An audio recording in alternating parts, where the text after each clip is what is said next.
Welcome, one and all, in here, out there, all around the world, to The Late Show. I'm your host, Stephen Colbert. Ladies and gentlemen, everybody's excited. I totally understand why you'd be so excited. You're joining us on an historic night following the incredible AFC Championship game. AFC Championship, of course, often called the Super Bowl of finding out who will be in the Super Bowl. This is we've only done this a couple times before. This is a rare Sunday show for us. So, of course, this morning my staff and I all went to church together. CBS is a family that occasionally cancels its children and then replaces them with a spin-off of one of their more successful children. But just because tonight's game is over 2 hours ago doesn't mean you have to stop gambling. There are plenty of parlays available here at The Late Show. Hot tip, take the over on whether or not I have the greatest audience in the world. Yeah, a little shot of that. Get a little shot of that. There you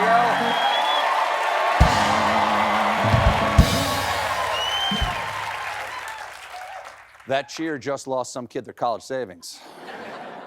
Another reason to cheer, we survived the first week of the second Trump administration. Imagine how good we'll feel when we survive the first week of the third Trump administration. Trump has been signing a lot of executive orders this week, and Thursday, he released a real humdinger because he signed an order declassifying files on the JFK, RFK, and MLK assassinations. This will be the biggest release of presidential secrets since we found out what the B stands for in Lyndon B. Johnson. Bananas. B-A-N-A-N-A-S. The order does not specify a release date for these files, but once they come out, we're finally going to get a clear answer on the JFK assassination, a tragic event that spawned decades of conspiracy theories. But once we read the files, Occam's razor tells us the true answer will probably be the simplest one. The CIA worked with Fidel Castro, the mafia, and the Dallas police to train Russian dolphins to swim up from the Gulf of Mexico through the sewers onto the grassy knoll, where at the last second their teeny flipper-mounted missile launchers were jammed by radio interference from a nearby radio station playing the Crystals' Da-Do Run Run, while at the exact moment JFK died by choking on one of those tiny silica gel packets that say "Do not eat." Zapruder was in on it. And who benefited? Lyndon Bananas Johnson. Ladies and gentlemen,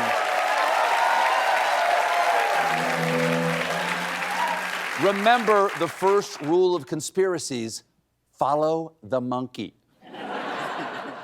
Turns out Trump isn't the first president to release info on JFK's assassination. Joe Biden also declassified some documents, though many remain redacted. For example, this one, which reads, President Kennedy, redacted, room full of Pan Am stewardess trainees, redacted, baby pool of strawberry jam.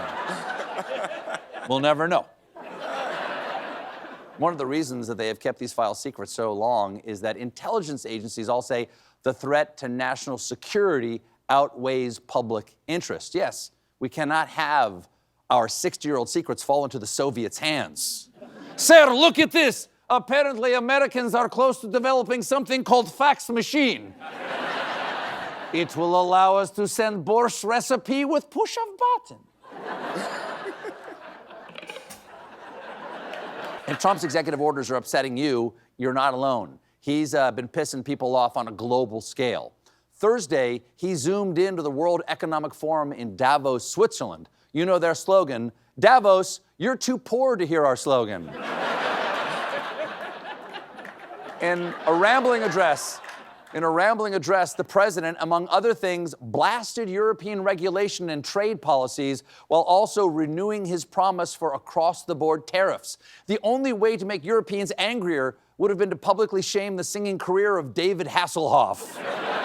Nein! Don't hassle the Hof! German. Didn't know I spoke German, did you? Trump once again threatened our neighbors to the north with tariffs. Canada, we have a tremendous deficit with Canada. We're not going to have that anymore. We can't do it. I don't know if it's good for them. As you probably know, I say you can always become a state. Yes, join us. Yes, join us, you syrup-sucking freaks, you moose-fondling ice holes. Of course, you'll need a new name. You're right above Minnesota. We'll call you Maxi Soda. Okay? Wow. Now, there you go.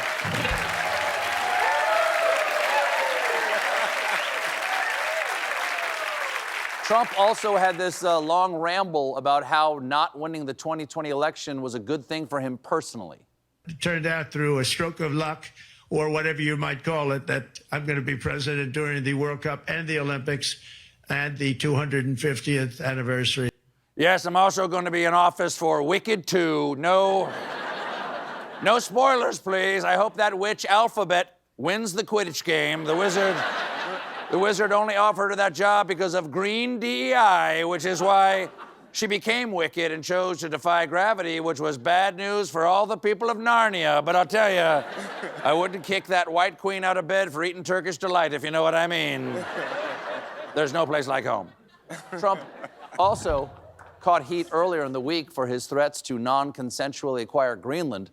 This past week at a press conference in the capital city of Nuuk, great place for breakfast, by the way, their prime minister said unequivocally, "We do not want to be Americans." Okay. We get it. We're not perfect. We've got some income inequality. We've got gun violence, bad health care. But we also have something called the Pop-Tarts Bowl, where an anthropomorphized Pop-Tart gets toasted to death for our amusement. Thank you for your sacrifice. After his, I could go.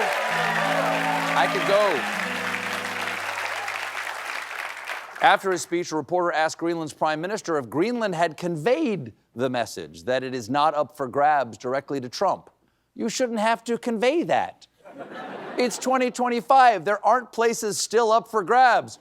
Hey, is this anybody's Peru? Oh, it's Peru's Peru? Then why is it called Machu Picchu? At the same time, in a meeting of the European Parliament, one Danish official pushed back on the president a little more directly. Dear President Trump, listen very carefully. Greenland has been part of the Danish kingdom for 800 years. It's an integrated part of our country. It is not for sale. Let me put it in words you might understand. Mr. Trump, off.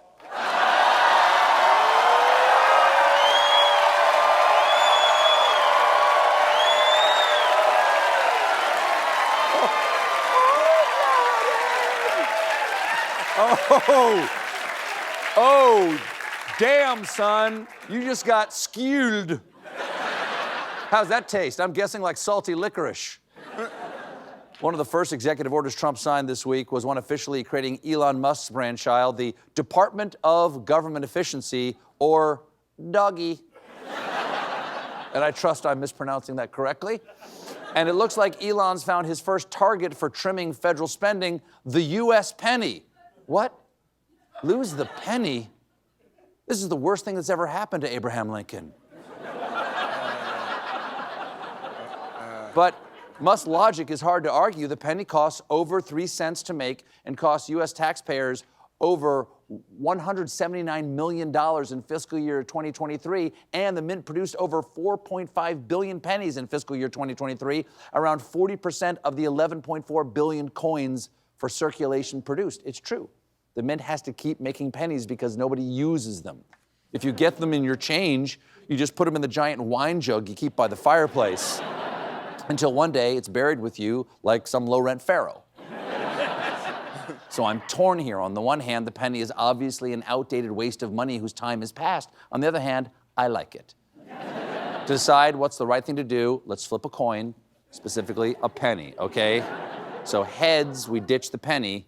Tails, we keep the penny. Here goes.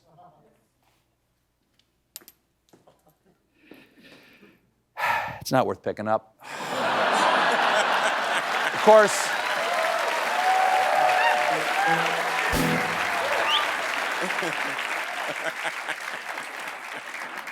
course, now that the AFC Championship is behind us, we're on the countdown to the Super Bowl ads.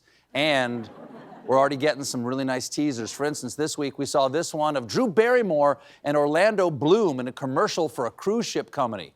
No offense to Orlando Bloom, but if I wanted to be on a boat with a guy who knows way too much about Legolas, I'd go fishing alone. Hey.